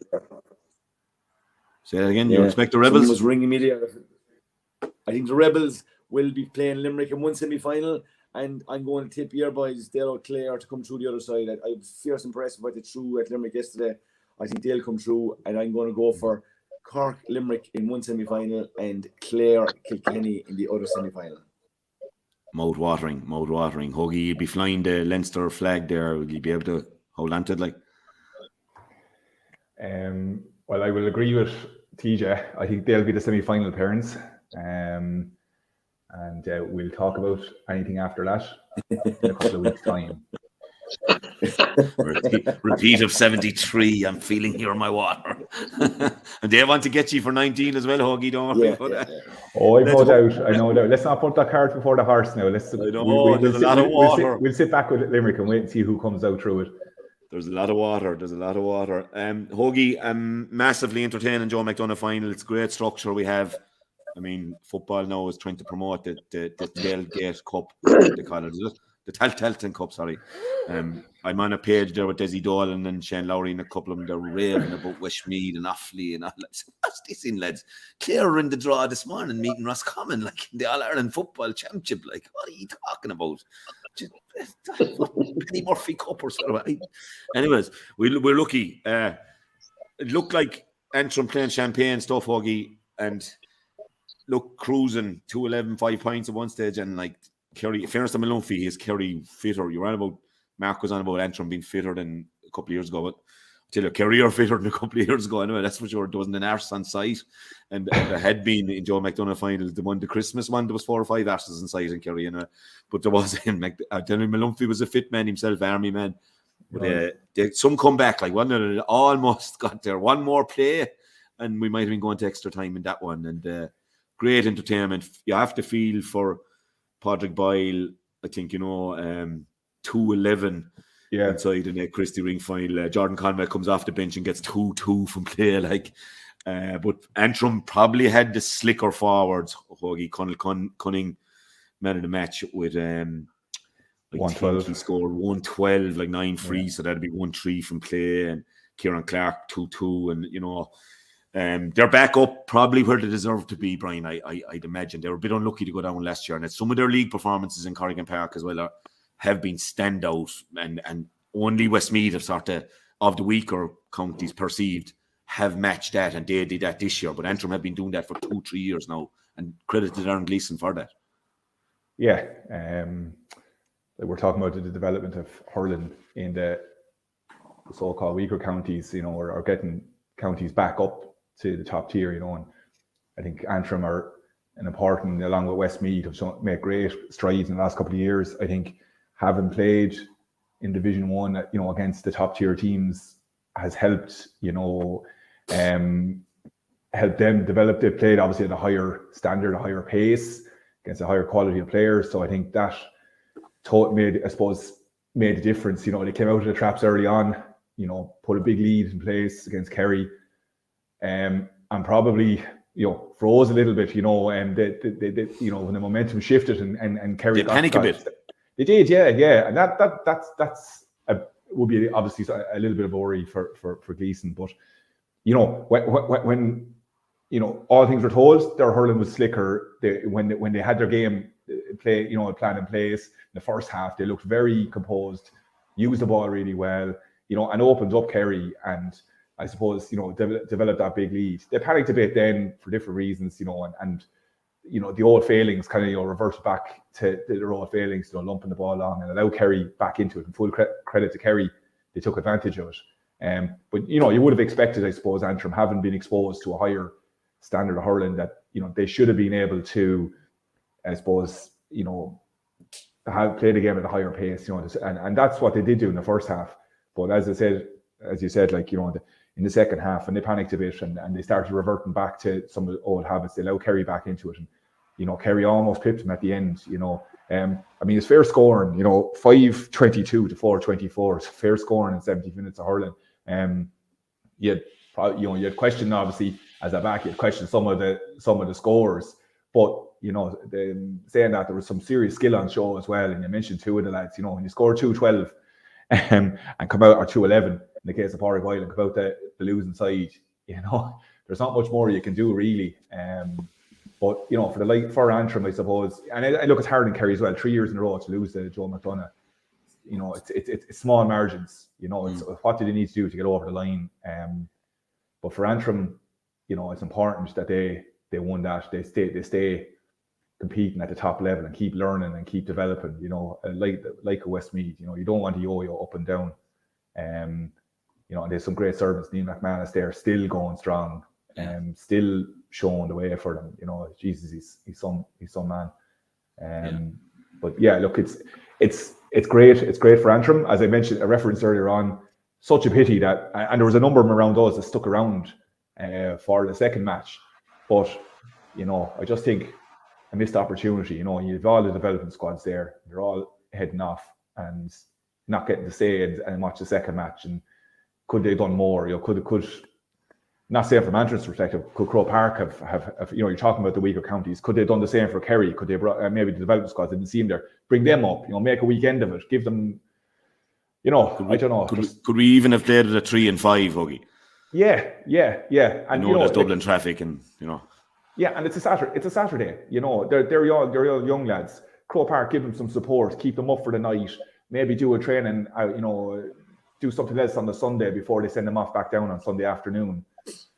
Really kind of give them a big weekend of it, for the kids there, for the development squads, a big shot in the arm, instead of that, they're all trooping onto a bus at 7 o'clock as the Leinster final is about to start, and heading back up the roads to North, to Ballycastle and Dunnoy and the rest, Yeah, and well done to Antrim. Hard luck to the Kerry boys. I know it's Stephen's first year, so I presume Kerry will be sticking strongly with Stephen Mumphy, so he may get a chance to put his own stamp on it. And I think Antrim probably were standout, whereas Laois, unless they get their act together, won't be quite the force that Antrim are. So wide open, Joe McDonagh to look forward to next year. And the good news there for all our Tipperary listeners as well, Larry, is that there's no need to call training for this week.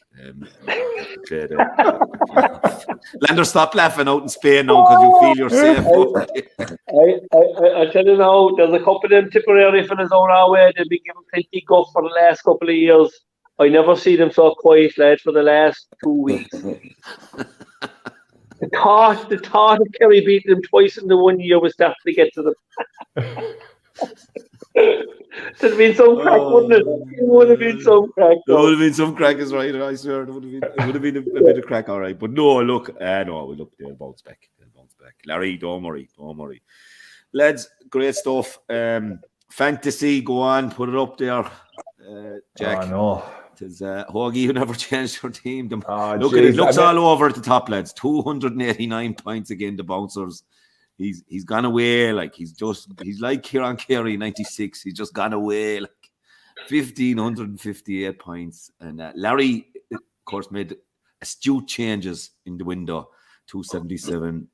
The bronze medal is in Killa for the moment. 1369. Liam Sheedy 1359, and Murty's gang 1331. Lads, that'll be a battle for that bronze and silver medal yet. Dalo, there's a big weekend now coming up next weekend, I can tell you. And no one in it. My boys, I have 6 players and the captain next weekend. So you have a lot of fellas scored big last weekend on Tony Kelly. I'm after going on Lee Chin. So if you can have a word with the manager in Wexford, I need Chin on the field to play whatever happens next weekend. Well, look, talking to a lad just outside the RT box there is a steward. He's from Wexford. I don't think they're going to risk him in Tralee. So I have that fear. I could have went for Tony Kelly, but you know what? I'm going for the win, Dalo. I'm going for the throw. So I said I go for Chin and try and get him on a big score. Yeah. I'd like to see you holding on to the podium spot anyway, because your early season form, Well, it has dwindled a small bit. But look, you only care about beating me, and that's the main thing. Yeah, Hoagie, you should be okay. You slipped another 3.4 spot. million mentioned. Wooden spoon looks No destined change. for the No claim. change at the bottom. No, Shawnee, come on, like, will you? I stopped into the You service know station the on the way fellas up. have no interest when they don't make any transfers there. Hoagie, what's your answer to that? I wasn't even listening to Landers. I can mute him on my side here. So, but I was pulled in there on the way up to the match there on Saturday, and I met a lad, and he was like, "Oh, did you do the fantasy?" Jesus, I was there for an hour. They're trying to move me, and I was like, "Oh, shite." I was like, forgot totally about it. Didn't even know you could make changes. So all I was worried is avoiding the 3.4 million mention at the end. So hopefully I'm okay. You're all right, Hoagie. Dalo used to catch me like that, Dalo, at the start as well, Hoagie, the first year of it. I was forgetting about the transfers as well. But I can tell you, you'll be learning fast around here with Murty's gang and the bouncers. Well, yeah. What was your biggest learning, Landers? You must have a team. Landers must have a team of analysts there picking his team. Yes, sure, stop. Yeah, with Listeners League, lads, it's hotting up. TJ, you're not fell off the top of this way. No, going okay, actually, yeah, 30 pints. Well done to Ross Kelly, Kildare hurler from Naas, Fisherman's Blues, 291. Great shooting again, Ross. 1558. Thomas Lally, Namogna, and Kieran Kenrick, my Rovers. And Kieran might have been here the weekend. One of the lads up the top was anyway. So that's hotting up, and I presume Ross Kelly must be top of the overall if he's top of ours. That's the way it works, and that. So well done, lads. Lots to play for, lots of changes, vital changes to be made. Come on, Too Old, Too Slow, 2-4 Racing Club has a runner out today, Marco, in Goran Park. Now, we won't advocate gambling in case we're attacked by some leading journalists out there. Jesus, we're not advocating gambling at all. We're on about a nice day out. Horse running in our colours, we'd enjoy it. Can't go today. If we have a runner Thursday, I'm going to try and go Thursday to that person if we have a runner, because we train this evening and we have a match Wednesday night, so we Thursday night free, and I might get someone to run down bar and bait for headquarters in lots of ways, Leopardstown, if I can, if we have a runner. But we have Literatus out this evening, Marco. Yes, and I suppose just to pick up on your point, this is a social racing club. It is bringing people to places they've never been and introducing people to people they've never met before. So that is what our motto is around the racing club. And we've been able to open doors to Jim Balger, Willie McCreary and Willie Mullins. So, the feedback has been phenomenal for the people that have joined the memberships. And just to say that we're going to Willie Mullins' stable on the 9th of July for paid up members only. So for lads that haven't been able to pay, get on the website to pay the membership or send in a check there to the address on the email. So, yeah, Literatus runs this evening, Dalo, and the word from headquarters from Jim Balger is that he just said to me, I hope she'll be bringing her A game to the table this evening. So she wouldn't have ran to credit, I suppose, the last day when we were in Gordon Park. But I think Jim, and this is both about Literatus and Purple Gown, needed it round. He would be expecting a little bit better with a bit of cut in the ground. So I think she'll do herself a bit of justice this evening. Good man. Hopefully she will get a place anyway. It'd be great. TJ, you're going to roust yourself, have a quick lick of a blade and put a bit of gel in the hair, get into a cold shower. Any lake near you, TJ? I went first time this year, Saturday morning, I hit the beach and into the White Strand in Doonbeg. Oh, Jesus, it was cold, but it was magic, boy. Back to McInerney shop in Doonbeg for a nice warm coffee. And I came down I could have ran home from Doonbeg, boy. Get out there and throw yourself into a lake somewhere. I could do landlocked bollocks, It's about the only thing we have over here at the moment. We have the Atlantic. Jim Balger, I think Jim Balger will be in attendance this evening. So if you can make it down there, I try, as Dalo says, throw yourself into a lake, you spruce yourself up, kid. You have the Munster Cup secured. Mick Mackey is safe in the hands at the moment. I could do a jump in the lake now and sort myself out. But do you know what? I've listened to Marco there. That sounds positive. We'll make our way to Goran there later on. You're inspired. Couple of other small things there before we finish up. Fogra, TJ. Yeah, a couple of small things to say thanks to yourself and Marco for making the trip to South Limerick last weekend. great night, and we had a good night to remember my uncle. Yeah, it was. Really good fun. And anybody who was in, and again, not advocating gambling, anybody who was in attendance in Ballylanders last Saturday night was treated to the Mark Landers tip, which Julie ramped home on Tuesday, and I got plenty of texts, Mark, to say thank you very much. They were all on, so you were on the money again. I just got a text to say, Dalo, did you remember?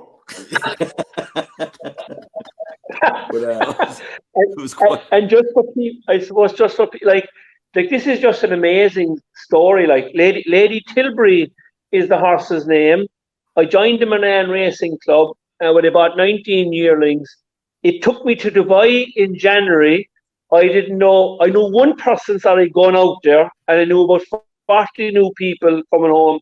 And here we are, our first runner, second, first, and we're now going to Royal Ascot, Dalo, with yes against two, taking you to places you've never been. Right? I have to get a top hat and tails if I want to go. So I hope the boarding pass is wrong and you don't get out there. I'd to be looking at you on the Wednesday. Well, if we'll make it to the winners' enclosure, I can tell you this much now. Cheltenham will be. I will be. We allowed singing Royal Ascot. We'll be like the boys with Flooring Portal and Cheltenham. It'll be some crack.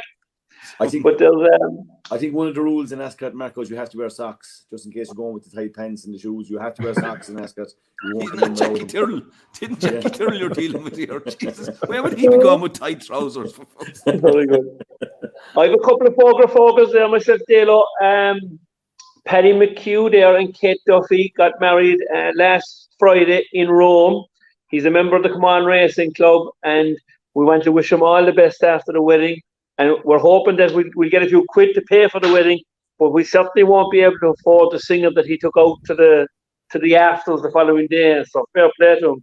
And the second thing is that there's the Galway Golf Classic is on the 17th and 18th of June. A 4-man team, €160. It's a scramble, a 4-man scramble, so 40 quid a man. Contact Galway. It's probably up on their internet, or we can throw it up there on the website. So all the best to the lads in Galway for their. Hogan might be able to pick up a few teams there and send them over for the Golf Classic. Play the golf, Hogie. Badly. But I'll throw my hand at anything apart from horse racing. Scramble. Can't go wrong with a scramble. Mark could take your putts for you. Yeah, exactly.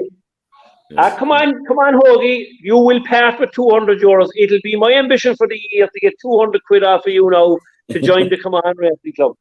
I'll embarrass you into it. If it shuts you up, Mark, I'll do it. No bother. No, I'll grab the bag. Great stuff, lads. Here, I have a quick forward there as well. Just sees your phone. Right. Just one of the lads texted me there, asked me to give a shout out to a lesser known school in Kilkenny, Coloshamura in Johnstown, JJ's old alma mater.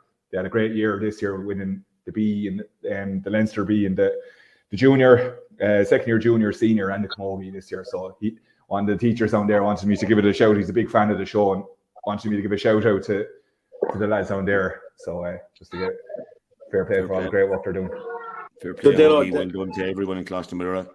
The Hurling weekend belonged to the teams of Antrim, Kilkenny and Limerick. So for those supporters all over the country and all over the world, and for Limerick people everywhere. And there was a good few of the New York lads home last night. Eddie and John and Finbar, I met them in great form, came home for the weekend.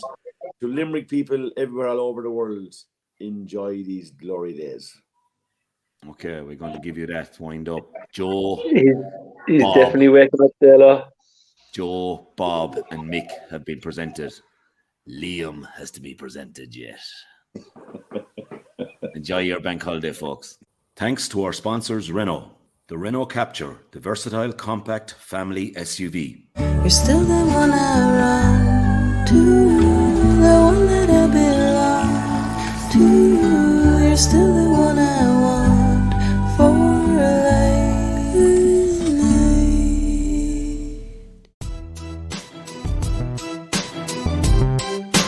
A grain of rice is going to tip the scale. Just remember that, lad. There's a small bit of a needle there. Now, come on, Mayo, you've got to get Andy Moran into the game. Our mission was to show that we're no longer the whipping boys of Munster.